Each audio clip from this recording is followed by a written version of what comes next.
Good evening, citizens of Fremont County.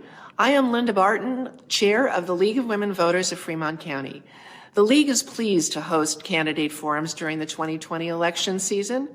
The League of Women Voters of Fremont County, Wyoming, is a nonpartisan grassroots organization and part of the State and National League of Women Voters.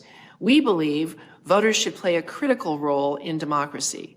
The League encourages informed and active participation in government. The League is dedicated to voter education, voter rights, and to providing information that helps voters make informed decisions at the polls. The League of Women Voters of Fremont County was founded in the winter of 2020 by a group of local citizens who wanted to promote our free and open election process. Over 90 community members participated in town hall meetings and answered a survey to determine how the League should promote elections across Fremont County. League members submitted the questions being asked tonight at this forum. The League does not support or endorse any candidate running for office. We make available the information that is provided to us by the candidates and share information with the public. We inform the citizens of Fremont County on the many ways to register to vote and how to request an absentee ballot. Please visit our Facebook page, Fremont County League of Women Voters, for information about our local elections, the General Election Voter Guide, and candidate forums. The League also strongly supports the 2020 census. The census determines how much federal funding Fremont County will receive for roads, schools, housing, and social programs over the next 10 years. We encourage all Fremont County citizens to do their part in helping our communities receive their share of public funding by completing the short 2020 census questionnaire online at 2020census.gov, by phone at 844-330-2020, or by mail. Additionally, our Fremont County Public Libraries and librarians are ready to help you with your census. Please consider becoming a member of the League of Women Voters of Fremont County. Your membership will support local education, election education. To become a member, go to the League of Women Voters, fc.org/become a member, and to join our listserv, please contact us at info@leagueofwomenvotersfc.org. And finally, the League thanks Will Hill of County 10 and his dedicated staff for partnering with us to host and record this forum, along with the Wind River Internet for providing the video feed. Additionally, we want to thank Steve Peck of the Riverton Ranger and Lander Journal for printing the General Election Guide, Julie Cornea of Black Dog Design, and Ann Austin of Austin Design for their graphic design work. The Wyoming Community Foundation for financially supporting the printing and mailing of General Election Guide to all Fremont County households. And to our county clerk, Julie Fries, and the Fremont County Election Office staff for providing guidance and information over the past few months. Thank you.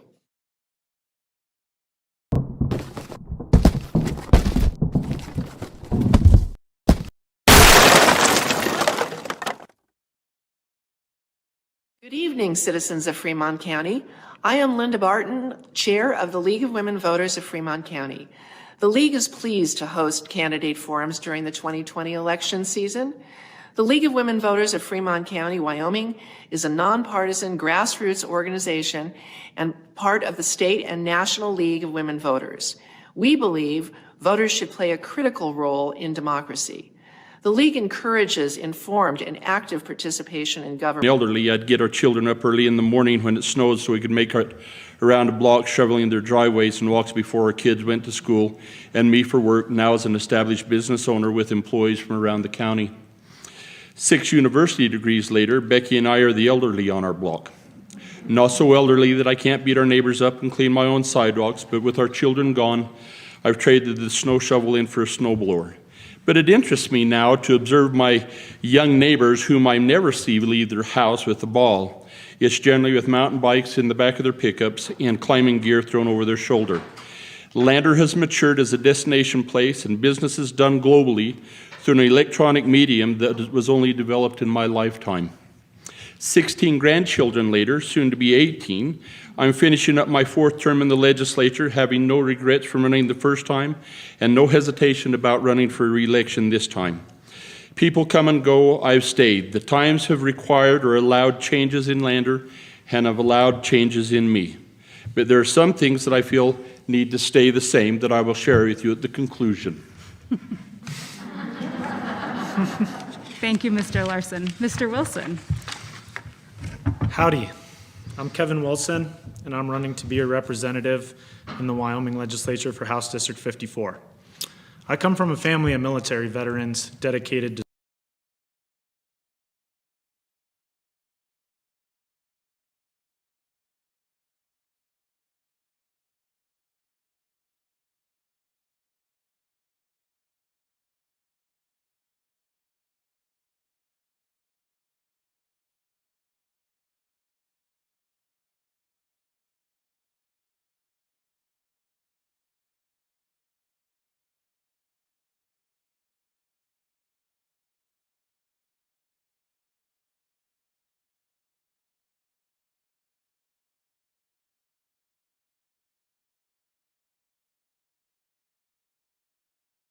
we need to do to take care of working families, diversify our economy and revenue streams, protect our public lands, and make sure Wyoming continues to be a place where we can raise our families for generations to come.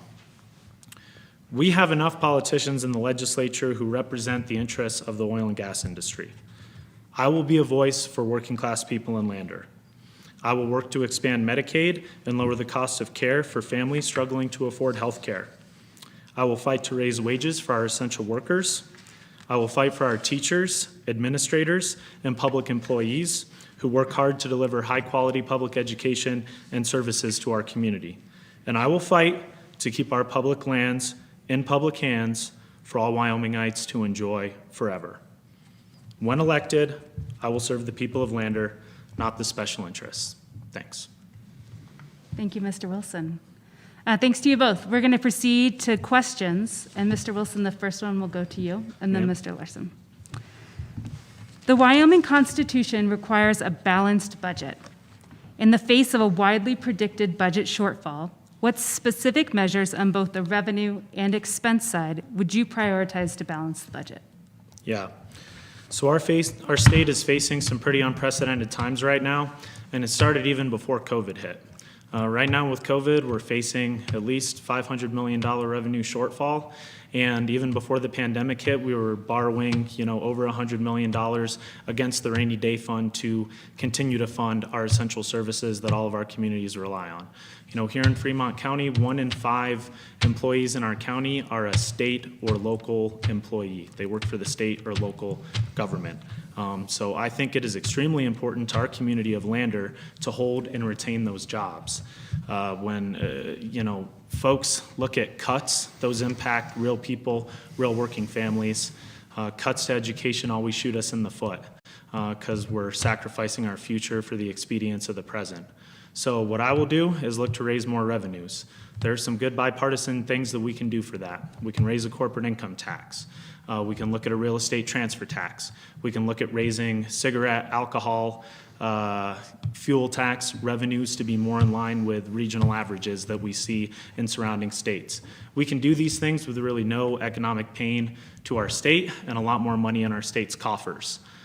So I will have a backbone and stand up and fight for new revenues so that we don't have to cut as many of our essential government employees. Okay. Thank you, Mr. Wilson. Mr. Larson? Thank you. I really think as we have this discussion, it's important that we have two budgets, for you to understand that we have two budgets in our state government. One is on the general fund side. That's the one that the governor has instituted some cuts in thus far. Then we have a K-12 education budget. We were coming into this through the pandemic with over $1 billion deficit. Our revenues from invested earnings come back a little stronger than we had anticipated, and then with the governor's reductions in the general fund agencies, we're sitting at about $200, maybe $250 million deficit. Haven't touched the $500 million deficit in education. So you combine the two, you've got $700 million a year. So take that times 2, you've got $1.4 billion. That's our rainy day fund in 2 years. Now, should we cut? We have to. The governor's implementing that. I've been fielding calls pretty regular on those cuts. We've known since 2016 that we've had a structural revenue deficit that needs to be addressed. We cannot cut. We can get rid of all our state employees and will not reduce the deficit we have in spending. We have to have a balanced budget, as pointed out. So it's important that we look at our options in generating revenue. And it's important that we have experience at the table when we're having those conversations, because you have exemptions. You have to look at the court cases in education. You have to look at the exemptions facing industry. I think that we have to look at all of those things. And if we have somebody that feels that we shouldn't look at revenue increases, I believe that they might be mistaken. Thank you. We'll move on to our second question, and we'll start with you this time, Mr. Larson. Part of the job as an elected official is to represent a wide variety of constituents and to work with people who have differing opinions. Please give us an example of how you have built consensus among people with different opinions to solve a community problem. I can think of 2 examples. The first one was last year during the interim session. The Joint Appropriations Committee had elected to take on the statutes that define how cities, towns, governments interacted with the private sector on capital construction contracts. We had been trying to conform those statutes since 2012. Been a long time without much success. They give that assignment to me to author the bills, and I worked with over 20 different people from the community colleges, the county commissioners, the cities, the towns, the university, professional services, contractors, and we worked through about 4 months and generated 3 bills that were passed last year and that conformed and made these statutes stronger for the contractors of our state and better.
Is a really good issue for this one.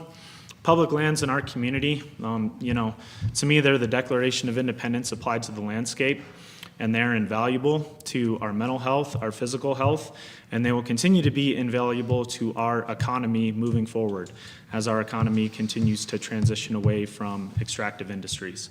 So, we bring a lot of diverse stakeholders together to the table on public lands issues. We're talking about hunters and fishermen that can be very red. We're talking about people who like to climb, people who like to snowmobile, people who like to hike.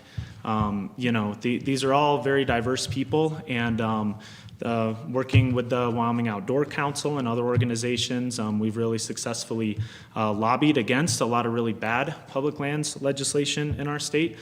Some of it, unfortunately, sponsored and voted for by my opponent to transfer our public lands into private interests, basically sell off our public lands. And I believe that that's totally wrong-headed, and once again, sacrifices our future for the expediency of the present, which seems to be what the legislator has been really good at. I will build coalitions with anybody when I get to the legislature. I don't care what anyone's label is, Republican, Democrat. I want to work on ideas that are good for Wyoming families, good for Wyoming values, and good for the working people of our state. Thank you. This next question starts with Rebuttal? you. Sure. So I think it's really important when you serve in the legislature to make sure that you do your homework so that you can make informed decisions and informed comments. And I would challenge anybody to go and find a bill that I sponsored that sold our public lands. It doesn't exist. We'll let Mr. Wilson have the last say. All right. Thank you, Representative Larson. I have done my research. House Bill 228, 2013, study of the transfer of public lands. To transfer ownership and control of federally owned and managed lands to the state of Wyoming or to private individuals, direct quote from the bill. 2015, House Bill 209, voted for. Set up detailed process for how federal lands, once acquired by the state, would be managed or sold. 2016, House Bill 142, transfer of federal lands, was similar to the 2015 bill. And, you know, unfortunately, that one didn't even come, so you got to pass on that one because it didn't even come to the floor, probably because of backroom dealings that went on. And Senate File 56, 2015, study on transfer of public lands, quote. So I did do my research. Thank you. Gentlemen, we'll leave that there. I imagine that's a conversation you all could engage in for a long time, but I want to keep us moving to other topics. So, Mr. Wilson, this question goes to you. Starts with you, rather. In 2018, the Wyoming Department of Workforce Services completed a study on the state's gender wage gap. It was House Bill 0209. It was done at the request of the Wyoming Joint Interim Labor, Health, and Social Services and the Minerals, Business, and Economic Development Committees. The report identified the existence of the wage gap in Wyoming, where a woman earns 71 cents to every dollar a man earns. Why do you think this exists, and what steps would you take, if any, to narrow this gap?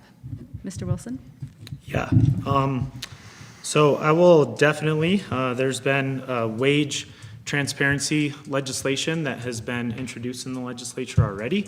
Unfortunately, it hasn't passed so far, but I will definitely be a vote on the side of wage transparency laws, where workers will be able to, publish the wages that they make from their employees, and employees are required to publish those wages so that everybody can see, to make sure that everyone is playing on a level playing field.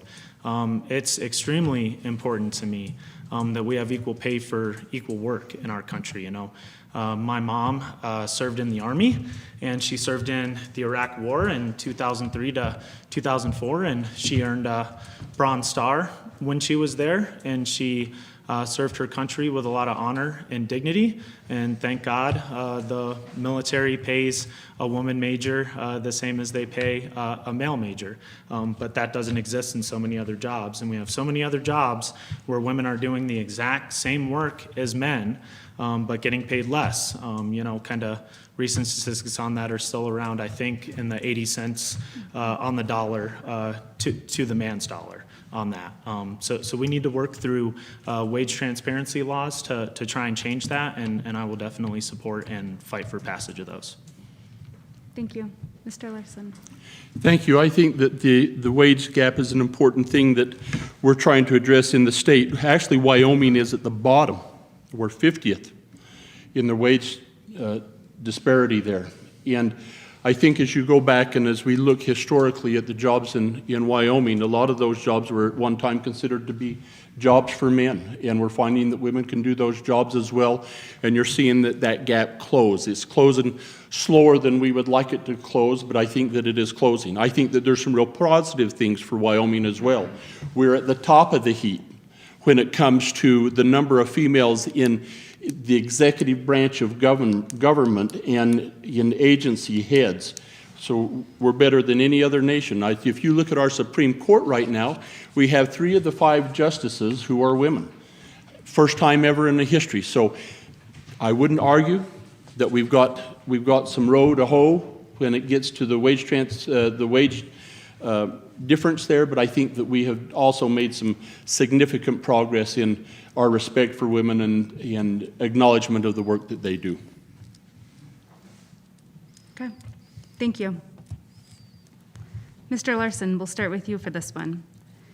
At Central Wyoming College, 67% of the 4-credit students are part-time employed, 38% are seeking short-term certificates, and 40% are between the ages of 25 and 64. Also at CWC, over 80% of the students are considered at risk. They're either eligible for a Pell Grant, first-generation college students, or classified as college unprepared. What actions will you take to support and ensure Wyoming's community colleges, and in particular, Central Wyoming Community College, continue to thrive?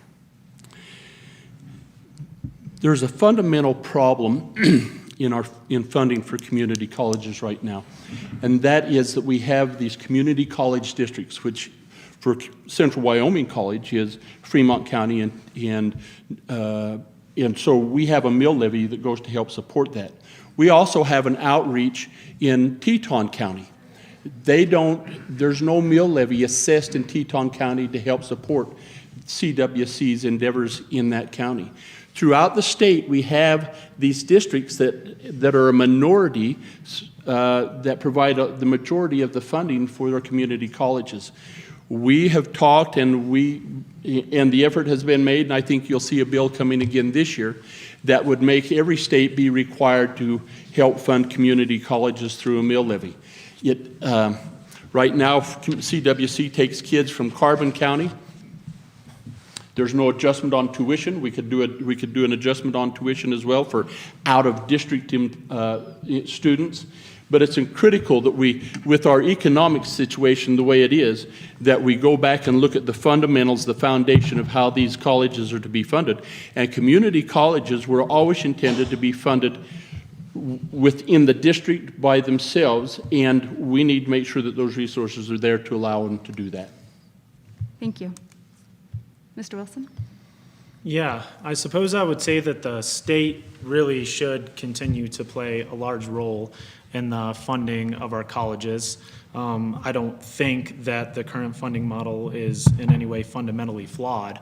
I think that there's ways that we can work on it in order for them to be better funded and for there to be more government funding going to them.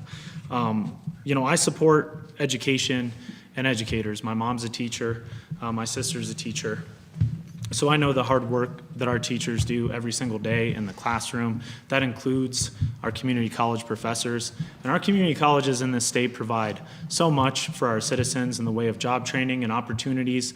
And as we're looking at this very precipitous decline in our extractive industries, our community colleges will be essential to the future of our state in helping diversify our economy and helping provide those jobs of the future, jobs in technology, jobs in machining, manufacturing, light industrial jobs, healthcare industry work. I went to Central Wyoming College to earn my nursing degree, proud graduate of Central Wyoming College, love the institution. They're doing absolutely tremendous work there.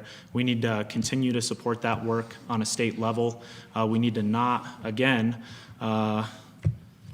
sacrifice our future for the expediency of the present. I can't come back to it enough. Community colleges are vital to our economic future, and we've got to make it work to get state funding there to help them thrive. Mr. Wilson, something you said makes me want to shift to this next question. And we'll start with you this time. Wyoming produces about 40% of coal used in the U.S. Currently, coal production is declining. How can Wyoming's energy industry transition towards a more stable future? And what role should renewable energy play? Yes, ma'am. Very good question. our extractive industries have done a lot for our state, coal included, right? Coal mining jobs are really good paying jobs. They've supported families for generations. Coal workers are very hardworking people. And unfortunately, we've had a lot of folks in our legislature who have been doubling down on some tired old, on the same tired old playbook. They think that some way lessening severance taxes on our coal is going to, encourage more development. I don't see that happening. The decline in coal, if you look at it, it tacks along exactly with natural gas prices. Natural gas is cleaner. It is easier to transport. It's easier to burn. It's easier to turn on and off power plants in order for the baseload to work. And so it's a better baseload fuel for us moving forward in the future for our energy grid when we do transition to renewable resources, which renewable resources are now very cost competitive with fossil fuels. And so we have to be looking at expanding our renewable resource portfolio in our state instead of doubling down on the same old business as usual. In helping those coal workers transition, we need to fight for that, and we need to hold the companies accountable that have made massive profits off of extracting coal out of our ground to put the money forward to reclaim that land, make it environmentally sound, make sure that we have clean air to breathe and clean water to drink, and we can put a lot of those workers that come from those industries to work in reclaiming those mines, capping those orphan wells. Thank you. Mr. Larson. You're going to have to, there was a part there that I couldn't hear thanks to COVID. So could you repeat? I would be happy to. Wyoming produces about 40% of coal used in the United States. Currently, coal production is declining. How can Wyoming's energy industry transition towards a more stable future? And what role should renewable energy play? Thank you. You're welcome. I think it's important to just highlight a little bit again on the contributions that coal has made. All of the new schools that we have in this state are a result of coal. We've just been blessed by it, and we've used those resources well. The point is well taken that the amount of coal currently being used to generate electricity is less than it has been for a couple of decades. Natural gas has now surpassed coal as the fuel of choice. It isn't quite the baseline standard that coal is, but it certainly has some abilities to and benefits to Wyoming to enhance further use of the natural gas market, which has been soft now we were thrilled here a few weeks ago. Natural gas went to $2.05 an MCF. That's yippee. That's not very good. But so you've kind of have competing industries. There's natural gas is kind of moving into the electrical generation market, and coal is saying, how can we export additional volumes of coal to countries that use a more dirty coal and perhaps impact the environment better by doing that. The alternative energy that's coming into Wyoming, I think I support any new energy that we can use, and we have the best wind in the world. I think that we've got some exciting things going on, but it doesn't do us any good to have the industry, other than providing electricity, if it doesn't generate revenue for the state. Okay, thank you. Mr. Larson, we'll start with you on this one. Me? Yep. Thank you. Mm-hmm. Do you support Medicaid expansion? Why or why not? What is your solution to provide better health care to all Wyoming citizens? That's kind of two questions, and I'm going to focus on the Medicaid expansion, and hopefully if I have time to do health care, because it's a very important part of the discussion. My first year in the legislature was the first year that we had the vote on to expand Medicaid.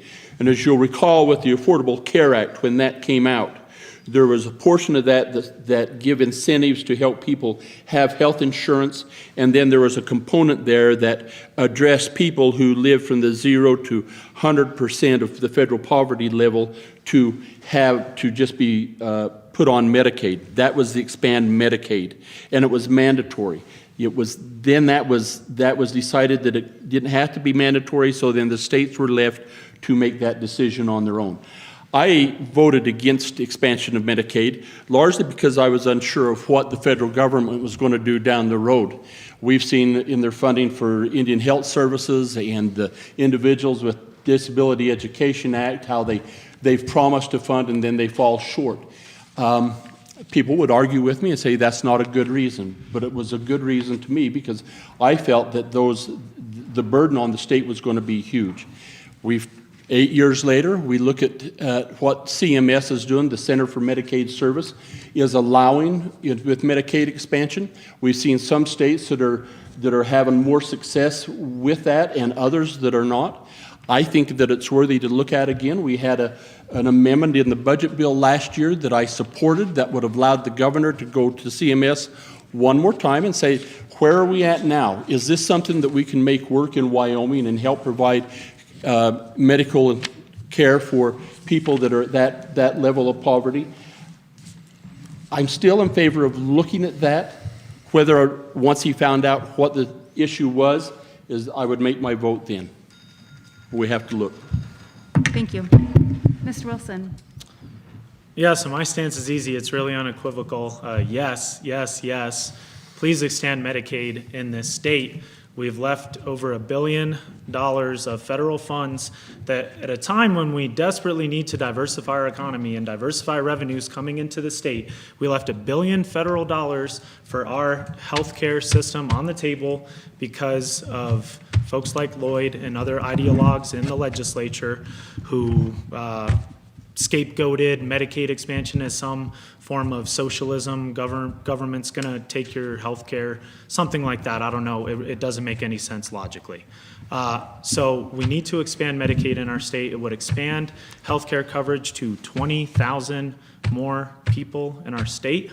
And it would bring in a lot more healthcare providers as well. It would bring in more doctors, more nurses, more CNAs, other healthcare professionals, and those are good paying jobs in communities, and those are people who will contribute to the tax base of those communities as well. So there's absolutely no reason for us not to expand Medicaid. To me, it's just kind of mean. You're denying people healthcare coverage that they could have. I work as a registered nurse, and I see patients every single day who are falling through the cracks of our healthcare system. And if it were for Medicaid expansion, they would have access to their primary care physicians. They would have access to drugs that they need, like insulin, so that they weren't not taking their insulin, and then all of a sudden we have to see them in the office and amputate one of their limbs or one of their fingers or something like that. I mean, to me, not expanding Medicaid is unconscionable, and I will fight for Medicaid expansion in the legislature. And just one other note, if we want to do something about healthcare, it would help to have more people in the legislature who don't take money from the insurance industry and from the drug companies like my opponent does. Okay. Mr. Wilson, this question will start with you. In January of this year, Governor Gordon announced his agreement that climate change is the, quote, single most important issue on Earth, and that it's critical for us and it's critical for our world that we address this issue. How should the legislature respond to this statement? Yeah, I agree with Governor Gordon. These wildfires that we're seeing, the smoke that is engulfing our town, if you look at the science and you look at the overwhelming consensus of scientists, it is obvious that this is being caused by human-caused climate change. And I think it's time for us to get past the debate of whether or not climate change exists or whether it's a hoax or whatever you want to say, and start looking at facts and dealing with the science and transitioning our economy towards more renewable resources and having a just transition. Like I say, I don't want to leave extractive industry workers behind in this. Like I said, those are good paying jobs. They contribute a lot to our community. Those industries have contributed a lot to our state government and done a lot for us. But we have to stop burying our heads in the sand, and we have to look at reality. And climate change is the new normal. There's going to be more storms every year. There's going to be more fires every year. There's going to be more natural disasters every year. And the costs of those things in the long term for our communities much negate the action that we could take now to expand renewable energies, have really good paying jobs in those sectors, and move our economy forward and continue diversifying our economy. Okay. Mr. Larson? Thank you. I don't think that there's much question in anybody's mind that there's climate change taking place, and not trying to be silly or wise, but we've seen climate change taking place since man's been on Earth. I think the argument here that we have is how much of climate change is caused by mankind. There is no debate. 97% of some. No. Okay. Sorry. We're going to Sorry. let Mr. Larson finish his statement. Hard for me to countenance that. Mr. Larson? Waiting for the Go ahead. apology. Apologize for your misinformation? Okay, No. okay. No, thank you. Mr. Larson? So, I will continue if I may. Thank you. Then, and I think it's a fair discussion to have. And the question is how much of it is the cause of mankind and how much of it isn't. I am not of the opinion that the involvement of humans on the global warming is as significant an impact as others may feel. Now, I understand that that's an argument. But then how do we, with Governor Gordon's comments, what do we do as a state and what do we do as a legislature to address our economy around that? We do have to look at what we're doing even at the smallest amount that humans might be contributing, and we also have to make sure that that we address how and what we are going to fund in research at the university to help us better understand what we can do in that regard. I don't know that there's a whole lot that the legislature has been tasked to do other than to acknowledge that there is global warming, and so as that comes about, I'm sure that we would be happy to address it. Okay. This feels like another topic that I should send you both out to have some beers over. So I'm gonna move on. That concludes at 7:15. So that concludes our questions section. Our final round, again, is the lightning round words. Each candidate will be given one word and 1 minute to respond to that word. They will not be given the same word. Anybody, would you also like a drink of water? Mr. Larson's grabbing a drink of water. I'm okay. Okay, great. We'll each take a moment. Am I up first? You're up first, sir. Thank you. You're welcome. Just what I wanted. Okay. Your word is connectivity. Connectivity as it pertains to the internet. Oh, thank you. Our broadband expansion, it's in order for us to move forward in developing additional industries and bringing business to the state, we've got to have that broadband expansion, because I can't say that difficult word that you just used. And I think that by evidence of the resources that we put forth in the CARES Act to go that last mile, and we've actually even seen awards here to Wind River Internet on the reservation of over $6 million to help accomplish that. The legislature has been very active. I've been very supportive in working with expanding broadband in the state and getting it to those underserved rural places. Thank you. Okay. Mr. Wilson, you have an entirely different word. You get 2 words. Economic development. Economic development. For me, economic development is diversification, diversifying the revenue streams coming into the state and working on diversifying our economy. Governor Meade, commissioned the Endow study, and that came up with a lot of really good recommendations. And I think that there was a flurry of work in the legislature once that got done, and not much has been done since to work on that. So, in the Endow study, we talked about industrial equipment, energy and energy storage, like battery storage for solar panels, recreational goods, advanced composites and textiles, aerospace, medical devices, pharmaceuticals. There's a lot of opportunities that we have as a state to expand and diversify our economy if we have folks in the legislature who don't continue to double down on the same tired old ideas of yesterday. Thank you. Mr. Larson, you have 3 words. They are missing Indigenous women.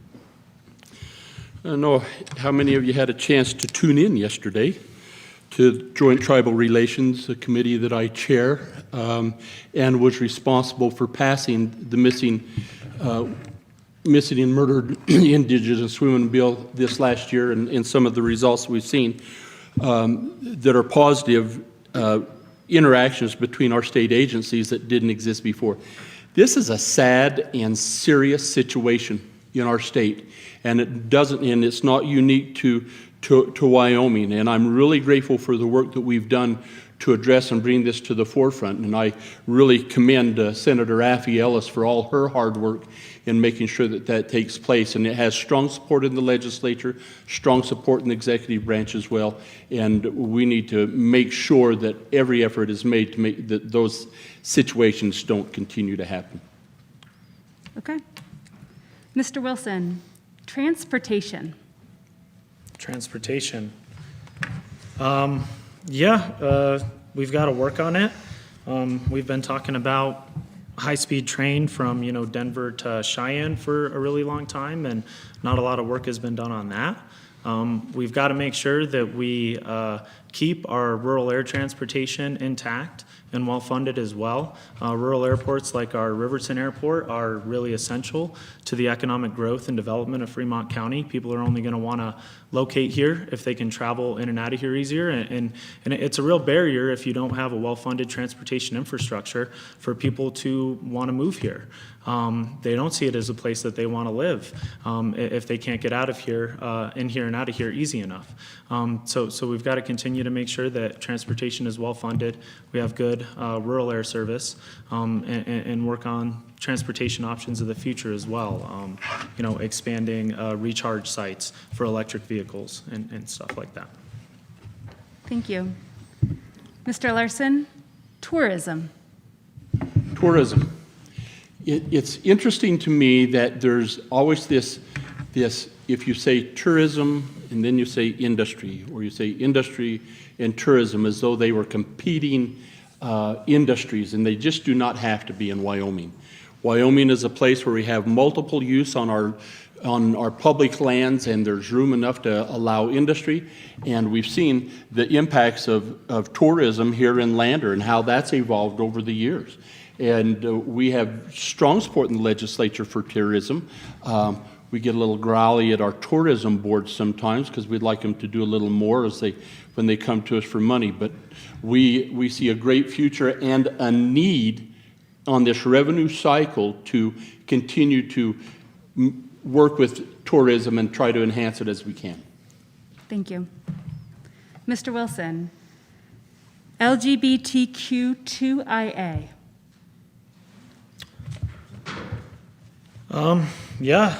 So we're the equality state. We have a history of, Matthew Shepard, the murder of a young man who was murdered just for being his authentic self. That was troubling. We still have a lot of work to do on LGBTQIA rights in our state, for sure.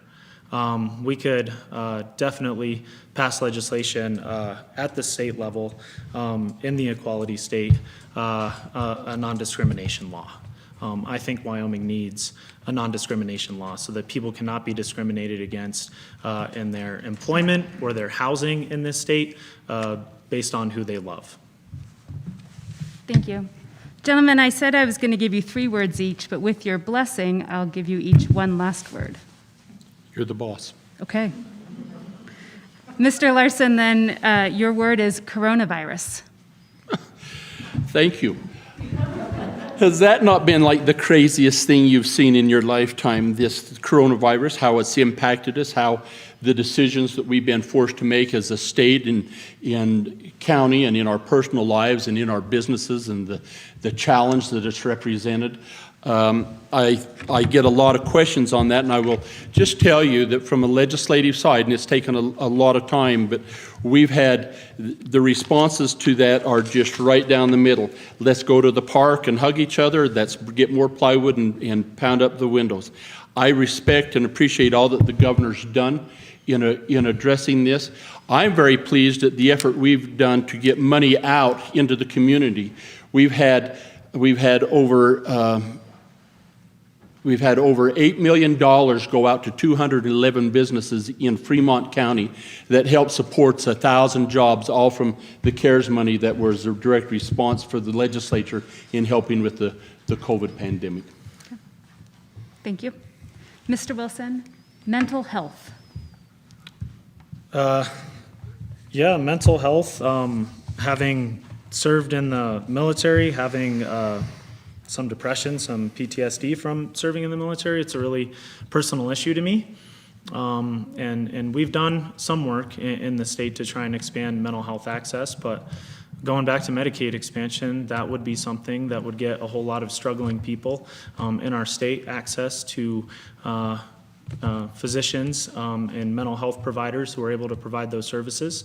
There is a interstate psychology licensing pact that we could join. I think we should work on joining that as well to expand access. We need to work on telehealth services in our state too, and expanding broadband infrastructure is extremely important to that. State of Wyoming currently, I think, ranks 47th in the nation in broadband connectivity. So we've got a lot of work to improve on broadband to get people telehealth so they can see a mental health professional before they reach the point of crisis. Thank you, gentlemen, for letting me add those 2 words. We've reached the point in our evening where you both get to provide to us your prepared closing remarks. And again, by flip of the coin, Mr. Larson, that means you get to go first. Remind me how much time we get. 2 minutes. Thank you. You're welcome. As I was saying earlier,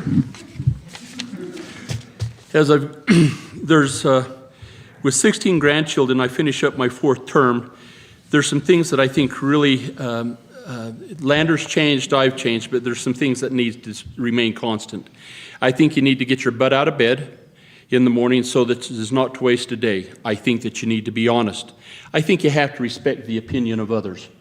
I think that you have to resist the temptation to be offended when others are trying to offend you. I think you have an obligation to study an issue before voicing an opinion. I think you need to serve when you serve in the legislature, you should serve. These are the constants that I took with me my first term and that I've continued to take with me. I asked some legislators, I says, okay, describe the old fat guy from Lander. Tell me one word as a legislator. The word they used the most was hardest working in the legislature, workhorse, diligent, solid, tireless, respected, teddy bear, role model, tireless, reasonable, results-oriented, thoughtful, fair, honest. This is a critical time in our legislative history. I have the experience, I'm in the position to make critical decisions that benefit you and the rest of the state of Wyoming, and I would ask for your vote and hope that you find me worthy of receiving your vote. Thank you for this evening. Thank you to Ann and the League of Women's Voters. Thank you, Mr. Larson. Mr. Wilson? I do want to apologize, Mr. Larson, for breaking the rules of decorum, but not for trying to correct misinformation in real time. I don't have any prepared remarks. I'm not a politician. This is my first time running for elected office. I've just been looking up at the legislature and seeing a lack of leadership and a lack of vision for our state's future. And I think that that's sorely needed at this time. We are facing an unprecedented time and unprecedented issues. We do have an unprecedented budget shortfall.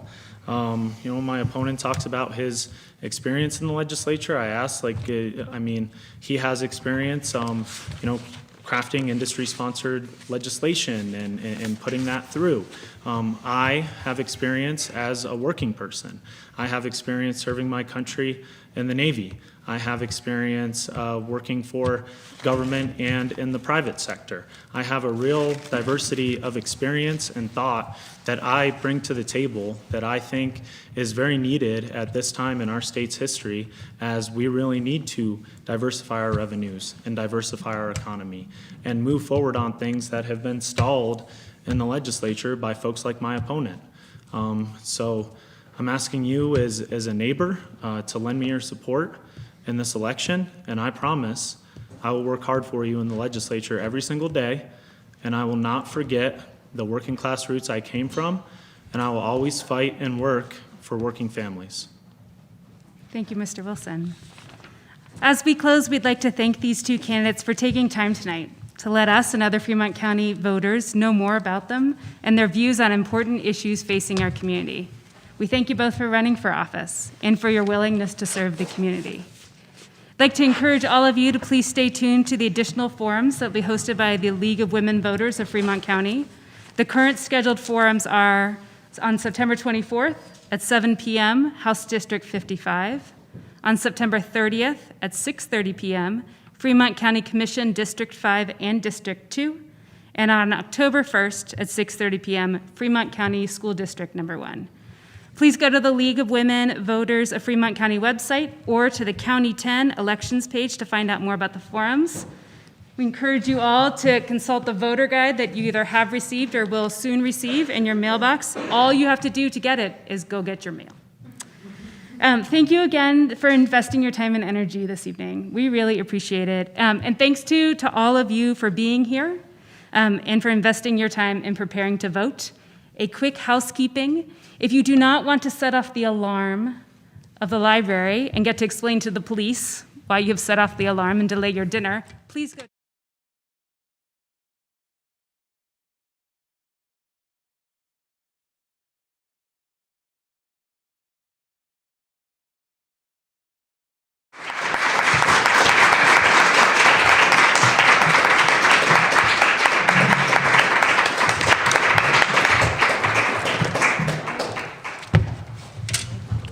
Thank you for coming.